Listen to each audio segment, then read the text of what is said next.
Hello everyone. Last class में हम लोगों ने फंक्शन टॉपिक शुरू किया था और हमने उसमें फंक्शन क्या होता है, उसकी डेफिनेशन क्या होती है, कैसे हम उसको आइडेंटिफाई करते हैं, पूरा इलस्ट्रेशन अच्छे से किया था। आज हम लोग फंक्शन के बारे में दो और बहुत इंपॉर्टेंट बातें उसको डिस्कस करेंगे। बिना उसके फंक्शन के बारे में हम लोग सोच नहीं सकते। ठीक है, वो दो चीजें हमारे पास है, फंक्शन का डोमेन और फंक्शन की रेंज। सबसे पहली बात ये क्या होते हैं, फिर दूसरी बात इनको हम कैसे निकालते हैं, ये बात हम आज करने की कोशिश यहाँ पर करेंगे। तो ध्यान दीजिएगा थोड़ा सा। यहाँ पर पहला हम लोग डाला यहाँ पे डोमेन ऑफ अ फंक्शन। किसी भी फंक्शन का डोमेन क्या होता है। जैसे हमने कह दिया let y equal to f x be a function. ठीक है, then a set of all the values of variable x for which function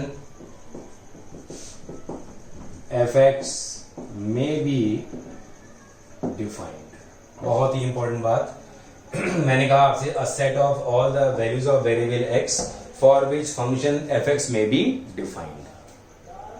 मतलब अगर मुझे फंक्शन fx दिया गया है, ठीक, तो fx के अंदर जो हमारा इनपुट है x की उन सारी वैल्यूज का सेट जिसके लिए फंक्शन fx डिफाइंड हो सकता है is set to be domain. So we can say domain का मतलब यहां पर हम लोग कह सकते हैं इनपुट। ठीक है, किसी फंक्शन में क्या क्या हम इनपुट दे सकते हैं, वो सारी वैल्यूज का जो सेट बनता है that is called domain of that function. ठीक, अब यहां पे एक इंपॉर्टेंट बात अगर आप थोड़ा सोचेंगे तो आपको मालूम चलेगा। मैंने कहा for which a function may be defined, that means there are some cases in which a function may not be defined. कुछ कंडीशंस ऐसी जरूर होंगी हमारे पास जिन पर फंक्शन डिफाइंड नहीं भी हो सकता है। ठीक है, तो जब तक हमको वो कंडीशंस नहीं पता चलेंगे हम इसमें कुछ नहीं कर पाएंगे। तो पहले हम उनके बारे में बात कर लेते हैं। ठीक है ना, तो आप डाल लोगे यहां पे heading condition when a function is not defined। ये चीज हमारी यहां पर पता होना हमारे लिए कंपल्सरी। पहली कंडीशन यानी केस 1, when denominator becomes 0। जब डिनोमिनेटर हमारा 0 हो जाता है तो फंक्शन हमारा नॉट डिफाइंड कहलाता है। ठीक, मैं इस बात का एग्जांपल यहाँ पे ले रहा हूं आपके सामने। जैसे मैंने कहा सपोज करिए एफ एक्स बराबर x minus 1 upon x plus 2। अगर मैं इस फंक्शन के डोमेन के बारे में सोचूंगा तो मुझे दिखाई दे रहा है इसका डिनोमिनेटर जो है वो 0 नहीं होना चाहिए। ठीक है, तो यहां पर हम कह देंगे कि x plus 2 should not be 0। So we can say x is not equal to -2। So we can say x belongs to all the real numbers except -2, or we can say -infinity to -2 union -2 to infinity। मतलब क्या हुआ भाई, r क्या होता है? r होता है -infinite से इनफाइनाइट तक का एक सेट, ये r होता है। मुझे इसके अंदर से -2 निकाल देना है, तो मैंने क्या किया, -2 से इनफाइनाइट से -2 आया ओपन में, मतलब -2 इंक्लूड नहीं हुआ। फिर -2 से इनफिनिटी फिर चला गया ओपन में, तो -2 ना यहाँ लिया ना यहाँ लिया, मतलब -2 मैंने लिया ही नहीं। ठीक, तो इसको ऐसे लिखें या ऐसे लिखें या ऐसे लिखें, सारे तरीके पता होना ऐसे जरूरी है कि क्योंकि अब एमसीक्यू भी एग्जाम्स में आते हैं। अब एमसीक्यू के 4 ऑप्शन में कौन सा फॉर्मेट में ऑप्शन में यूज किया, ये वाला या ये वाला, ये वाला मालूम पड़ रहा, आंसर तो हमको पता है, लेकिन इसके सारे फॉर्मेट्स में नहीं पता, जैसे हम इसको लिख सकते हैं। अब मान लिया को ये पता है, ये पता है, ये तरीका नहीं पता लिखने का, और ऑप्शन इसी फॉर्म में आ गया तो आप पता ही नहीं कर पाओगे आंसर पता होने के बावजूद। तो इसीलिए अब यहां पर क्या है, किसी भी चीज को हम जितने तरीकों से लिख सकते हैं वो सारे मेथड्स, वो सारे फॉर्मेट्स हमको पता होना चाहिए। ठीक है, अब जैसे एक और एग्जांपल दूंगा,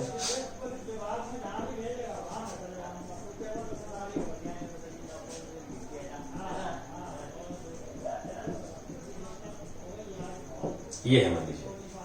अब फिर वही बात कि यहां पे इसका जो डिनोमिनेटर है x² - 5x + 6 should not be 0। इसका मतलब क्या हो गया, x - 2 x - 3 should not be 0। तो यहां हो गया x is not equal to 2 and 3।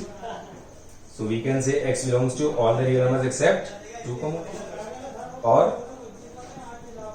-infinite to 2 union 2 to 3 union 3 to infinity। काफी लोगों को लग रहा है हमें 2 भी निकालना था, 3 भी निकालना था, 2 यहाँ से निकल गया, 3 यहाँ से निकल गया, ये क्यों लिखा हमने? तो मैं बता दूं आपको ये बात, क्योंकि यहाँ पे हम लोग हमेशा बात करते हैं रियल नंबर्स को लेकर, और रियल नंबर से हम जब बात करते हैं तो याद रखिए 0 से 1 के बीच में इन्फिनिट रियल नंबर्स होते हैं, 1 से 2 के बीच में इन्फिनिट रियल नंबर्स होते हैं, 2 से 3 के बीच में इन्फिनिट रियल नंबर्स होते हैं। तो एक ऑप्शन को होगा जिससे ये नहीं लिखा होगा, लेकिन वो रॉन्ग होगा। तो याद रखिए 2 से 3 अगर नहीं लिखोगे तो इनफाइनाइट वैल्यूज जो इसके अंदर आ सकते हैं वो आप मिस कर रहे हो, तो आंसर आपका रॉन्ग हो जाएगा। ठीक है, तो ये बात हमारी किसके बारे में हो गई? डोमेन के बारे में। ठीक, अब जैसे अगर हम आपसे कहेंगे भाई ग्राफिकली, है ना, कि हमारे साथ कोई ग्राफ बना हुआ है और हम उस ग्राफ को देखकर उसका डोमेन निकालना चाहते हैं, ठीक है, तो आपको सिंपल पता रहना चाहिए movement of graph along x axis is domain, है ना। जैसे मैंने कहा, सपोज करिए एक्स एक्सिस है, ये वाई एक्सिस है और ये 0 है।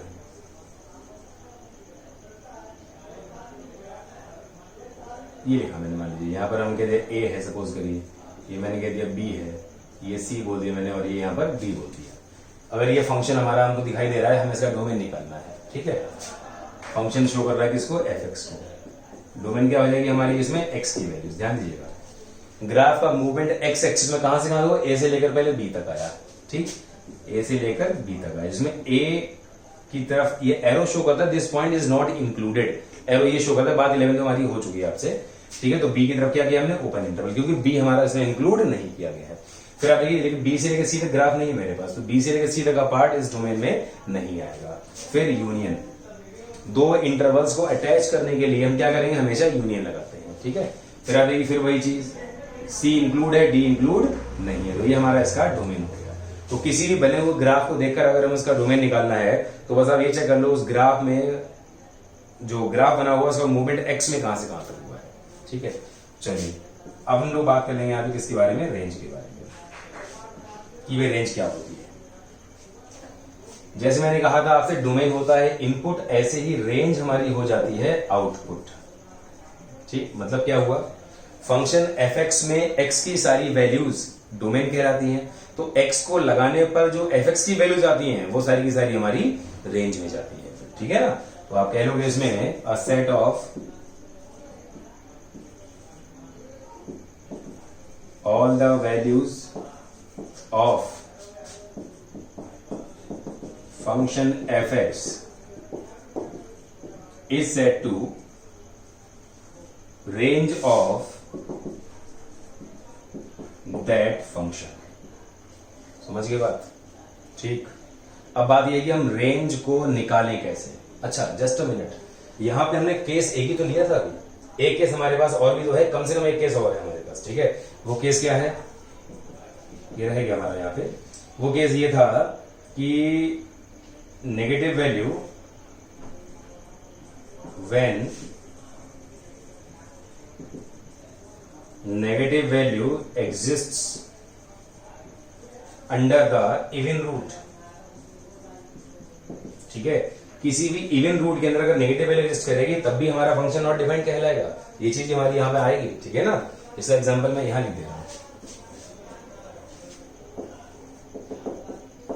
जैसे मैंने कहा एफ एक्स बराबर अंडर रूट ऑफ कितना? X minus 2। और देखो इसमें रूट लगा हुआ है, जहां भी रूट दिखाई दे जाए आप समझ जाना उसके अंदर वाली वैल्यू हमेशा पॉजिटिव ही होनी चाहिए। तो आप कह दोगे यहां पे कि x minus 2 should be greater than equal to 0, so x should be greater than equal to 2, so x belongs to कितना? 2 टू इंफिनिटी, जिसे 2 हमारा इंक्लूड है। ये इसका डोमेन हो गया। एक और एग्जांपल अगर मैं लूं यहां पर,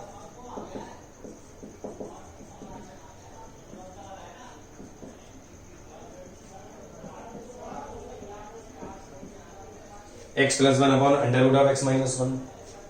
जब भी हमें किसी फंक्शन का डोमेन निकालना होगा ना, हमें चेक करेंगे डिनोमिनेटर में है क्या कुछ। अगर डिनोमिनेटर में है तो वो 0 नहीं होना चाहिए। फिर हम चेक करेंगे कहीं क्या रूट लगा हुआ है, अगर रूट लगा हुआ है उसके अंदर नेगेटिव नहीं आना चाहिए।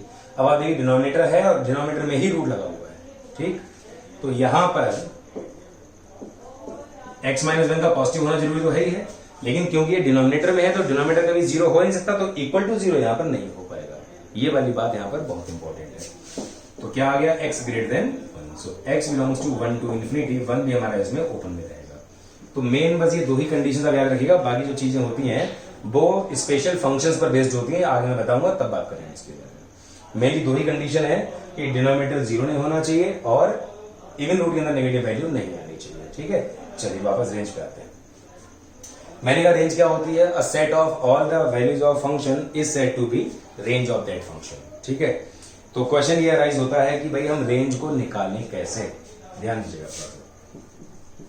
मैंने कहा method to find range, range कैसे निकाली जाए। इसका एक जनरल मेथड जो होता है वो समझा दे रहा हूं मैं आपको। क्या करोगे, जैसे मेरे पास अगर कोई फंक्शन है,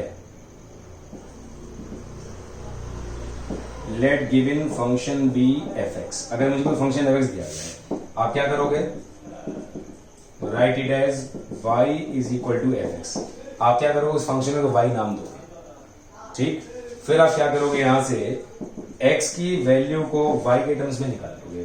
ठीक, जैसे आपने फंक्शन को y नाम दिया तो यहां पर y जो है वो x के टर्म्स में है मेरे पास। मेरा काम क्या है, मेरा काम ये क्रॉस मल्टीप्लाई करके x को y के टर्म्स में लेके आओगे। ठीक है, that is find x in terms of y। ठीक, अब ये जो मेरे पास y का फंक्शन बना, इस y के फंक्शन का जो डोमेन होगा वो हमारे रिक्वायर्ड फंक्शन की रेंज होगी। क्यों, इस y के फंक्शन का जो डोमेन होगा वो क्या होगा, y की वो सारी वैल्यूज होंगी जिसके लिए gy डिफाइंड होगा। तो y की वैल्यूज मुझे मिल जाएंगे यहां से, और मुझे बेसिकली y की वैल्यू तो चाहिए। ठीक है, तो यहां पे क्या करोगे आप, find domain of gy, that is set of values of y for which gy is defined। ये तरीका रहेगा हमारा रेंज निकालने का। बहुत ही इंपॉर्टेंट कॉन्सेप्ट है, हर हाल में याद रखना है इसको। एक चीज और समझ लीजिएगा रेंज निकालने के बारे में ही, कि कभी कभी क्या होता है कि मेरे पास जो फंक्शन होता है उसमें x एक ही बार आ रहा होता है और वो x किसी स्टैंडर्ड फंक्शन के साथ में अटैच होता है। स्टैंडर्ड फंक्शन का मतलब क्या हुआ, जिसकी मुझे रेंज पहले से पता हो। ठीक है, if function has only one x which attaches with a standard function. Standard function का मतलब हो गया whose range is already known. जैसे आप जानते हो साइन एक्स, साइन एक्स आपको पता है माइनस वन से वन तक जाता है, कॉस एक्स आपको पता है माइनस वन से वन तक जाता है, इस टाइप के फंक्शन। ठीक है, then for range start with the range of that function and then complete the function. ये भी आपके लिए बहुत मीनिंगफुल चीज है, बहुत ही बढ़िया चीज है आपके लिए ये कॉन्सेप्ट। मैं एग्जांपल ले रहा हूं, बिल्कुल समझ जाओगे कि एक शानदार कॉन्सेप्ट है ये। जैसे मैं आपसे कहूं यहाँ पे 2 sin x माइनस 3, मुझे इसकी रेंज निकालनी। ठीक, अब आप देख रहे हो x हमारा पूरा फंक्शन एक जगह पे आया हुआ है और वो x हमारा sin x के साथ में अटैच है और sin x की रेंज हम पहले से जानते हैं। तो मैंने क्या कहा आपसे, मैंने कहा मुझे स्टैंडर्ड फंक्शन है, आप उसी की रेंज से अपना काम करना शुरू करो। Start with the range of that function and then complete the function. ध्यान दीजिएगा यहाँ पे, आप sin x की वैल्यू जानते हो, माइनस वन से बन जाती है। ठीक, अब इस sin x को आप क्या करना है, 2 sin x माइनस 3 बनाना है। पहले आप 2 से मल्टीप्लाई करो, माइनस 3 कर लो,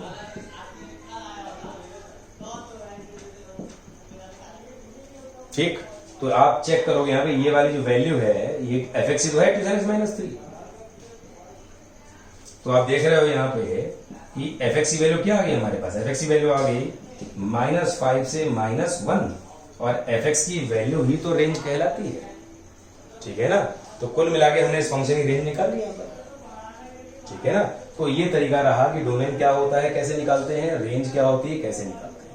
बाकी हम लोग नेक्स्ट क्लास में क्या करेंगे, कुछ डोमेन के कुछ रेंज के क्वेश्चन